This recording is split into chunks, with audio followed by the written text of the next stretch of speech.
I've been able to use the Z Flip 7 for a short time now, and obviously it's going to be better than the Z Flip 6 because every iteration is going to be better, but how much better is it actually? In this video, I'm going to be comparing the Z Flip 7 with the Z Flip 6 to see just how much better it actually is. One of the more surprising and welcomed upgrades is going to be the larger capacity battery. The Z Flip 6 had 4000 mAh, which is actually an improvement and caught up to where the S25 was or S24 was, but the Z Flip 7 now has 4300 mAh, which funny enough actually makes it compete really closely with the Z Fold 7 in terms of battery capacity. In my opinion, the 4300 mAh battery improved on one of the biggest weaknesses on flip phones. And no doubt that the battery was able to be a bit larger because the phone itself is a bit larger. Samsung made the Z Flip 7 wider and thinner than the Z Flip 6. Both of them are going to provide a better experience in my opinion. I always thought the Z Flip series was a little bit too narrow, and this one actually puts it to very close to where the S series is. So it actually makes it even closer to these regular slab phones. And even with the increased size, Samsung managed to keep the weight virtually the same. I think it was 2 grams off or something very small like that. And the fact that it doesn't feel any heavier when you're carrying it or holding it is a big plus because you don't want to get any of that hand fatigue that you can sometimes get with heavier phones. And along with the extra width, you also get a wider cover screen. Now the larger cover screen wasn't all due to it being a little bit wider. They actually expanded the cover screen to cover the entire front of the phone rather than before where it had a nice manila folder type shape and actually made the screen a lot smaller.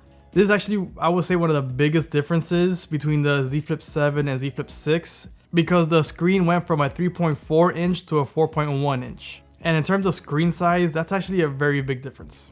Now the Z Flip 7 is actually in line with what Motorola has or has had for about a year already. And it wasn't just the size that they improved, they actually went up to 120 Hz. So because of that, your overall experience on the cover screen is going to be smoother in every aspect. Scrolling, going to different widgets, and even the animations are going to be smoother. But Samsung also went ahead and added some extra functionality on the cover screen software. The software improvements that I've noticed actually make a pretty good difference in terms of its functionality. One of them being that the app itself can be resized. There's a small little icon in the bottom middle center of the screen where you can tap on it and it changes the aspect ratio of the app. So if you want the full app, you can see it, but obviously you're gonna run into issues with being able to see some portions where the camera bumps are. You also have the full screen and the part of the screen where it doesn't have the camera app. So you have 3 options and it's easy to switch it, which is awesome.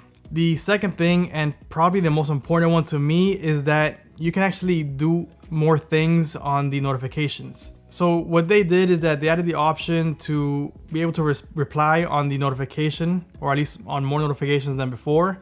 And now you have an icon on the top right of the notification that lets you open up the app.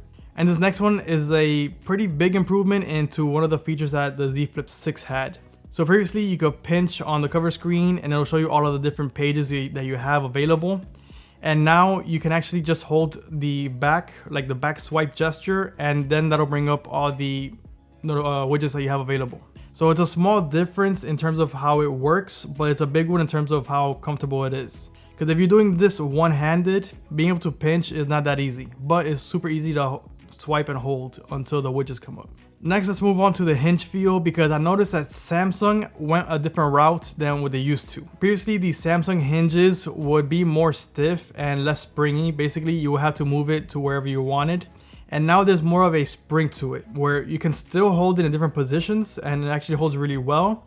But if you go with the full motion, it's gonna help you, assist you, and make it even easier. And then at the end, it's gonna snap open. So in terms of functionality, that's actually my preferred one from the ones I've used, and I'm glad they went with that route instead. But I think even most importantly than the functionality of the Hinge is that they made it a lot slimmer than the Z Flip 6. And that's gonna help it to look more premium because when I compared the Razr from 2024 to the Z Flip 6, they didn't look like they were in the same generation. It looked like the Z Flip 6 was a generation older.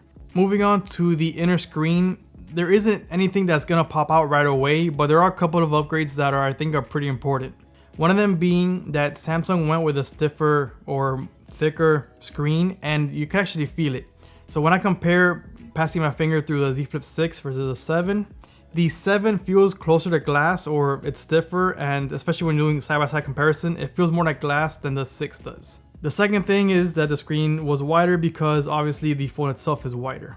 So it's a larger screen overall, but most importantly, it's the width that matters. Basically, this means that typing is going to be more comfortable than it was on the 6, because I do think, again, that the previous flip phones were a bit too narrow, and this puts it in the normal range. And then the last improvement I would say is going to be that it has a shallower crease, but I still expect it to get a bit deeper, and I don't think it's going to be much of an improvement from the 6, but it should be an improvement nonetheless. Now we're going to be moving into the performance, and under the hood there was a massive change which I don't think a lot of people are going to like.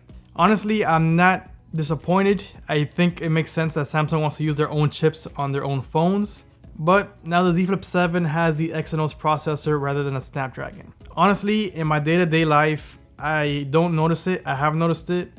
The battery is performing as good as I would expect it to. I have noticed zero lag. It doesn't get hot. I mean, it's performing perfectly, honestly. And I probably will never notice it because I'm not a heavy gamer, especially on a flip phone. If I ever do some gaming, it'll be on the Fold or on the basic slab phone. So really, I can't think of any situation in which it's gonna be bothersome. But obviously, it's not the Snapdragon, which is the leading chip maker for Android. And so that's gonna be a bummer for some. But I'm all for it because Samsung could eventually catch up to Snapdragon and even surpass it. And this will help them do it because they're getting more money by putting their own chips in the phone. So overall, my impressions of the Z Flip 7 are overwhelmingly positive. Even the downgrade that many will consider of going from Snapdragon to Exynos is really not seeming like an issue to me. Plus you have the new design, the larger cover screen with better software, the larger battery, and even a larger inner screen. All of that to help you have a better experience overall.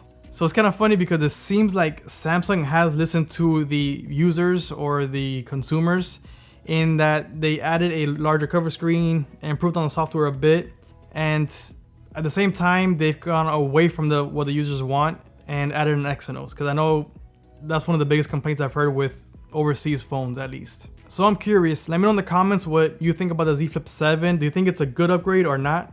And if you want to put a little bit extra, what would you improve on the next one? I appreciate you watching. I hope you enjoyed the video, and I hope to see you on the next one.